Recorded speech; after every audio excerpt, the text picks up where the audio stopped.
Hello friends, आज की आपकी इस सीरीज़ में जितने भी क्वेश्चंस मैं लेकर आई हूँ ये सभी प्रीवियस ईयर में कई बार पूछे जा चुके हैं और ये सभी उत्तराखंड की अनुसूचित जाति एवं जनजाति से रिलेटेड हैं। तो चलिए शुरू करते हैं। पहला क्वेश्चन है आपका, थारू लोग अधिकांशतः निवास करते हैं। तो थारू लोग अधिकांशतः ऊधम सिंह नगर में निवास करते हैं। नेक्स्ट क्वेश्चन है, निम्न में से कौन सी जनजाति उत्तराखंड में नहीं पाई जाती है। तो खरवाड़ जनजाति आपकी उत्तराखंड में नहीं पाई जाती है। निम्न में से किस त्योहार को थारू लोग खिचड़ी नृत्य करते हैं। तो थारू लोग खिचड़ी नृत्य आपका होली त्योहार में करते हैं। किस जिले में अनुसूचित जनजाति की जनसंख्या सर्वाधिक है। तो अनुसूचित जनजाति की संख्या सबसे ज़्यादा है आपकी ऊधम सिंह नगर में। निम्न में से कौन देहरादून में अधिक संख्या में है। तो देहरादून में सबसे ज़्यादा आपके जौनसारी लोग रहते हैं। निम्न में से कौन एक सुमेलित नहीं है। तो इसका सही उत्तर हो जाएगा संथाल। संथाल जनजाति आपकी छत्तीसगढ़ की नहीं है, जबकि भील गुजरात की है, जौनसारी उत्तराखंड की है और खासी जनजाति आपकी मेघालय की है। चलिए आगे बढ़ते हैं। क्वेश्चन है आपका, राज्य में किस जनजाति की जनसंख्या सर्वाधिक है।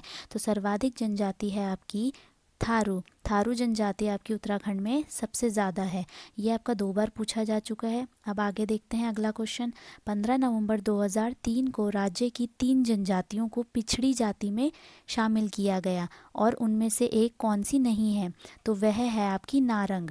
नारंग आपकी पिछड़ी जाति में नहीं आती है, जबकि कुथलिया बोरा, बाहती या चाहंग, गोरखा ये तीनों ही आपकी पिछड़ी जाति में घोषित किया गया था इसको 15 नवंबर 2003 को।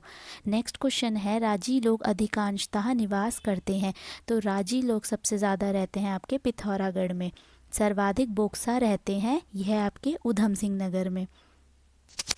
आगे बढ़ते हैं। किस जनजाति के अधिकांश लोग जंगलों में रहते हैं। तो राजी जनजाति के अधिकांश लोग आपके जंगलों में रहते हैं। बोक्सा बिरादरी पंचायत का सबसे बड़ा अधिकारी होता है तख्त। अगर पूछा जाता है कि तख्त सबसे बड़ा अधिकारी कहाँ का होता है, किस बिरादरी पंचायत का होता है, तो वह बोक्सा बिरादरी पंचायत का होता है। नेक्स्ट क्वेश्चन है आपका, राज्य की दूसरी सर्वाधिक जनसंख्या वाली जनजाति है। तो यह है आपकी जौनसारी। अगर पूछा जाता है दूसरी सर्वाधिक जनसंख्या वाली जनजाति, तो वह है आपकी जौनसारी। और अगर प्रथम पूछा जाएगा, प्रथम आपकी कौन सी है, प्रथम आपकी है थारू। अगला क्वेश्चन है आपका, किस जनजाति के लोग तिब्बत से व्यापार करते थे। तो वह है आपका भूटिया। भूटिया जनजाति के लोग आपके तिब्बत से व्यापार करते थे। अगला क्वेश्चन है आपका, जौनसारी संगीत के जनक हैं। तो जौनसारी संगीत के आपके जनक हैं नंदलाल भारती जी। अब देखते हैं, जो आपके नंदलाल भारती जी हैं ये आपके जौनसारी संगीत के जनक तो हैं, पर इन्हें भारती जौनसार रत्न से सम्मानित भी किया गया है और इन्होंने अपनी जौनसारी संगीत एवं संस्कृति के विकास में बहुत बड़ा योगदान दिया है। जो आपके रत्न सिंह जौनसारी जी हैं, इन्होंने कविता के माध्यम से जौनसार को उजागर किया है। कि इन्होंने कविता के माध्यम से जौनसार को आपका उजागर किया है और रत्न सिंह जौनसारी जी को इस क्षेत्र का एक आधुनिक कवि भी कहा जाता है। और देविका चौहान जी आपकी समाज सेवा से जुड़ी हुई हैं। इन्होंने समाज सेवा से यह जुड़ी हुई हैं और इन्होंने महिला उत्थान के लिए बहुत ही उल्लेखनीय कार्य किए हैं। बात करते हैं आपके पंडित शिवराम जी की। पंडित शिवराम जी आपके जौनसार के प्रथम कवि हैं। यह भी जौनसारी कवि हैं, पर ये जौनसार के प्रथम कवि हैं और एक इनकी प्रसिद्ध रचना है, उसका नाम है वीर केसरी। इनकी प्रसिद्ध रचना है वीर केसरी और यह जौनसार बाबर में बहुत ज़्यादा ही प्रसिद्ध है। अब चलिए आगे बढ़ते हैं। आपका नेक्स्ट क्वेश्चन है, चीन युद्ध जो 1962 में हुआ था उससे पूर्व कौन सी जनजाति के लोग तिब्बत से व्यापार करते थे। वैसे तो तिब्बत से व्यापार आपके भूटिया जनजाति के लोग करते थे, पर चीन युद्ध 1962 से पूर्व आपके भूटिया ही जनजाति के लोग तिब्बत से व्यापार करते थे। यह PCS प्री 2012 में पूछा जा चुका है। किस नेक्स्ट क्वेश्चन है आपका, किस जनजाति द्वारा ऋतु प्रवास किया जाता है। तो यह आपका भूटिया जनजाति द्वारा आपका ऋतु प्रवास किया जाता है। ये जो अपना गर्मियों में जिस जगह रहते हैं उसको ये कहते हैं अपना मैत, और जहाँ ये अपना सर्दियों में रहते हैं, शीतकाल में रहते हैं, उसको ये नाम देते हैं गुंडा या मुंसा। उसको यह गुंडा या मुंसा कहते हैं। चलिए अब आगे बढ़ते हैं। निम्नलिखित में से कौन उत्तराखंड की जनजाति नहीं है? तो भोटिया आपकी उत्तराखंड की जनजाति है, थारू आपकी उत्तराखंड की जनजाति है, बोक्सा आपकी उत्तराखंड की जनजाति है, जबकि नागा आपकी उत्तराखंड की जनजाति नहीं है। खुमरी नामक राजनीतिक संस्था किस जनजाति में पाई जाती है? तो यह आपकी जौनसारी जनजाति में पाई जाती है। याद रखिएगा, जो राजनीतिक संस्था जौनसारी जनजाति में पाई जाती है उसका नाम है खुमरी। अगला क्वेश्चन है, किस जनजाति द्वारा ऋतु प्रवास किया जाता है? ये भूटिया जनजाति द्वारा किया जाता है। यह देखिए, कनिष्ठ सहायक कंप्यूटर ऑपरेटर 2016 में भी पूछा गया था और यही क्वेश्चन आपका PCS प्री 2010 में भी पूछा गया था। चलिए अब आगे बढ़ते हैं। आपका क्वेश्चन है, तुबेरा, बाज्यू और तिमली किस जनजाति के लोकगीत हैं? तो यह लोकगीत हैं आपके भूटिया जनजाति के। और भूटिया जनजाति के लोग प्रत्येक 12वें वर्ष क्या करते हैं? आपका यह एक उत्सव मनाते हैं और उस उत्सव का नाम है आपका कंडाली उत्सव। अब आगे बढ़ते हैं। आपका नेक्स्ट क्वेश्चन है, निम्न में से कौन जौनसारी गायक है? तो आप बताइए, निम्न में से कौन जौनसारी गायक है? जगत राम वर्मा, फकीर सिंह चौहान, नंदलाल भारती है ये सभी? तो ये सभी ही आपके जौनसारी गायक हैं। नेक्स्ट क्वेश्चन है, बिस्सू, दियाई, नुड़ाई, जागड़ा, पंचाई व माघ त्योहार मनाया जाता है। तो यह त्योहार कौन मनाता है? यह आपकी जौनसारी में मनाए जाते हैं। कारक, कर्क और मकारा, मकर की संक्रांति किनके दो प्रमुख त्योहार हैं? तो यह आपके राजी जनजाति के दो प्रमुख त्योहार हैं। निम्न में से कौन पांडवों को देवता, कुंती को देवी के रूप में पूजते हैं? तो कौन पूजता है? वो आपके जौनसारी लोग पूजते हैं। अगला क्वेश्चन है, महाहिमालय की सबसे अधिक जनसंख्या वाली जनजाति? तो महाहिमालय की सबसे अधिक जनसंख्या वाली जनजाति आपकी भूटिया जनजाति है। महासु, महाशिव निम्न में से किस जनजाति के देवता हैं? ये तो आप सभी को ही पता है, तो वह भूटिया जनजाति वह आपके जौनसारी जनजाति के देवता हैं। अगला क्वेश्चन है आपका, निम्न में से किस जनजाति के लोग अपने संबंधियों को स्वरा कहते हैं? तो स्वरा आप कौन कहता है अपने संबंधियों को? वह भूटिया जनजाति के लोग कहते हैं। निम्न में से किनके मैत ग्रीष्मकालीन तथा गुंडा या मुंसा शीतकालीन आवास होते हैं? मैंने अभी आपको बताया, मैत उनका गर्मियों का आवास होता है और गुंडा मुंसा उनका सर्दियों का आवास होता है, तो वह भूटिया लोगों का होता है। नेक्स्ट क्वेश्चन है आपका, आंगल हारुल छोड़े, शिलोंगू, केदार छाया, गोड़बड़ा, रैणारात एवं बिरासू आदि लोकगीत हैं। तो यह आपके जौनसारियों के लोकगीत हैं। निम्न में से कौन सा मेला जौनसारी लोगों से संबंधित है? महिला कांस्टेबल 2016 में ये पूछा गया था। तो महासू देवता का जो मेला होता है वह जौनसारी लोगों का बहुत ही प्रसिद्ध एक मेला होता है। निम्न में से कौन सी अनुसूचित जनजाति उत्तराखंड में पाई जाती है?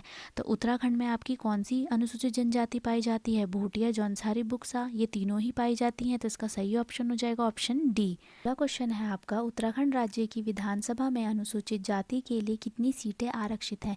तो वह है 13 सीटें। 13 सीटें आपकी SC के लिए रिजर्व्ड हैं और 2 सीटें आपकी ST के लिए रिजर्व्ड हैं। टोटल आपकी 15 सीटें विधानसभा में अनुसूचित जाति एवं जनजाति के लिए रिजर्व्ड हैं। अगली जनजाति के लोग मैथिली, अवधी, भावरी, नेपाली और मिश्रित पहाड़ी बोलियां बोलते हैं। तो वह थारू लोग बोलते हैं।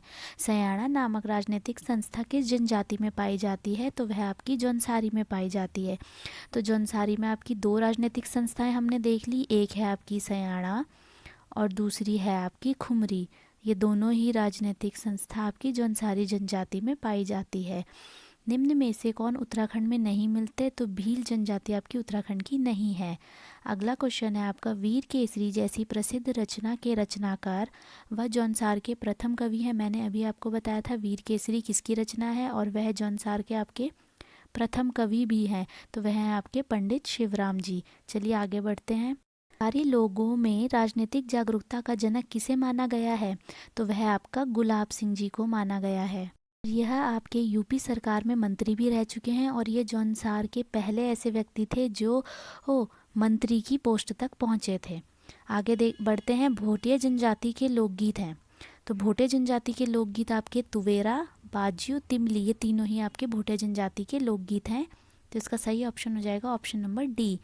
ये वीडियो 2018 में पूछा गया था। विवाह के अवसर पर हाथों में रुमाल लेकर पौड़ा नृत्य निम्न में से किस जनजातीय समाज में किया जाता है? तो वह आपके भोटिया जनजाति में विवाह के अवसर पर हाथों में रुमाल लेकर पौड़ा नृत्य किया जाता है। हनोल निम्न में से किस जनजातीय समाज का मुख्य तीर्थ स्थल है? तो वह है जौनसारी का। मौड़ मेला आयोजित होता है, तो मौड़ मेला आपका जौनसार में आयोजित होता है। यह भी पीसीएस 2016 में पूछा गया था। 1962 के चीन युद्ध से पूर्व किस जनजाति के लोग तिब्बत से व्यापार करते थे? तो भोटा जनजाति के लोग तिब्बत से व्यापार करते थे। क्वेश्चन दोबारा रिपीट हुआ है, पर ये लोअर पीसीएस 2016 में भी पूछा गया था। चलिए हम कुछ फैक्ट्स देख लेते हैं कि जो जौनसारी जनजाति है आपकी, जो आपकी जौनसारी जनजाति देहरादून में रहती है, उसमें कितने परसेंट लोग रहते हैं देहरादून में? तो आपके जौनसारी 95% लोग देहरादून ज़िले में रहते हैं। जबकि थारू जनजाति के लगभग 90% लोग आपके उधम सिंह नगर में रहते हैं। अब हम देखते हैं कि जो जाड़ जनजाति है उनके दो प्रमुख मुख्य त्यौहार हैं, वह कौन से हैं? वो पहला त्यौहार है उनका लोहसर उनका, जिसको बसंत पंचमी के दिन वो मनाते हैं और उनका वर्ष का वो प्रथम दिन होता है, वर्ष के प्रथम दिन के रूप में इसे मनाते हैं। और दूसरा है उनका शूरगैन, ये भाद्र माह के 20वें दिन वो मनाते हैं। तो ये दो प्रमुख त्यौहार हैं आपके जाड़ जनजाति के।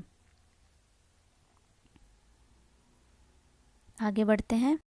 अब जैसा कि हमने प्रीवियस वीडियोस में देखा, उत्तराखंड की जो आपकी जनगणना है वह 2011 के अकॉर्डिंग देखी जाती है। तो उसके हिसाब से उत्तराखंड की कुल जनसंख्या कितनी है? उसकी टोटल पॉपुलेशन है आपकी 1,86,292। ये आपकी टोटल जनसंख्या है उत्तराखंड की। और इसमें से आपके SC ST की जो जनसंख्या है वह है आपकी 21,84,419। ये आपकी टोटल SC और ST की जनसंख्या, यानी कि टोटल जनसंख्या का कितना परसेंट हुआ? ये हुआ आपका 21.65%। और जो आपकी टोटल 65 जातियां हैं, वह राज्य सरकार ने उसको अनुसूचित जाति घोषित किया हुआ है, यानी कि ये सब SC के अंडर आती हैं।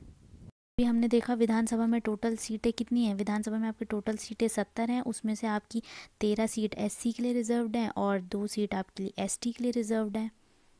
अब जैसा आज की सीरीज़ में हम अपनी अनुसूचित जनजातियों के बारे में देख रहे हैं, तो उत्तराखंड में मुख्य रूप से कौन कौन सी जनजातियाँ रहती है आपकी? तो उत्तराखंड में आपकी मुख्य रूप से जौनसारी, थारू, भोटिया और बोक्सा और राजी जनजातियाँ रहती हैं। ये सभी जनजातियाँ आपकी उत्तराखंड की अनुसूचित जनजातियाँ हैं, जिन्हें 1967 में अनुसूचित जनजाति घोषित किया गया था। तो ये बात आप याद रखिएगा, ये बहुत इम्पॉर्टेंट फैक्ट है कि जो उत्तराखंड की जनजातियाँ हैं उन्हें कब जनजातियों के का दर्जा दिया गया था? तो उन्हें 1967 में अनुसूचित जनजाति घोषित कर दिया गया था।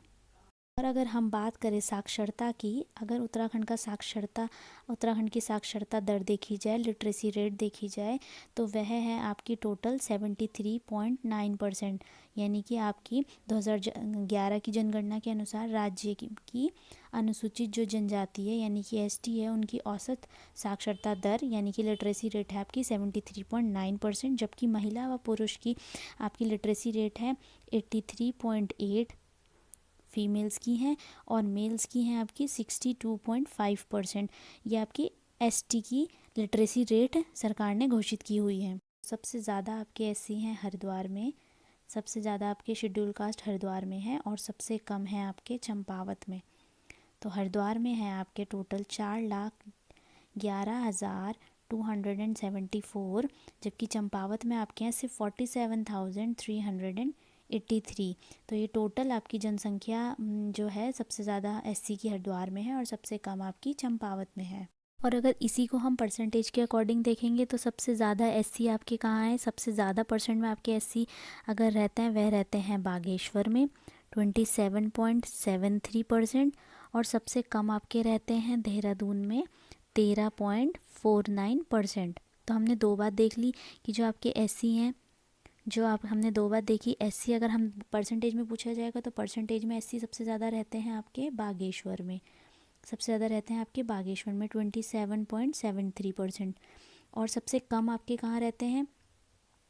सबसे कम आपके SC रहते हैं देहरादून में, ये रहते हैं आपके देहरादून में, जो कि है आपका 13.49%। और अगर इसी को ही हम किस में देखेंगे, जनसंख्या के हिसाब से देखेंगे, तो सबसे ज़्यादा एससी आपके रहते हैं हरिद्वार में, और सबसे कम आपके एससी रहते हैं कहाँ, चंपावत में। अब हम एसटी की बात कर लेते हैं। एससी तो आपके सबसे ज़्यादा हरिद्वार में रहते हैं और सबसे कम चंपावत में रहते हैं। एसटी यानी कि आपके शेड्यूल्ड ट्राइब, अनुसूचित जनजातियाँ आपकी सबसे ज़्यादा रहती हैं उधम सिंह नगर में, और सबसे कम आपकी अनुसूचित जनजातियाँ रहती हैं कहाँ, रुद्रप्रयाग में।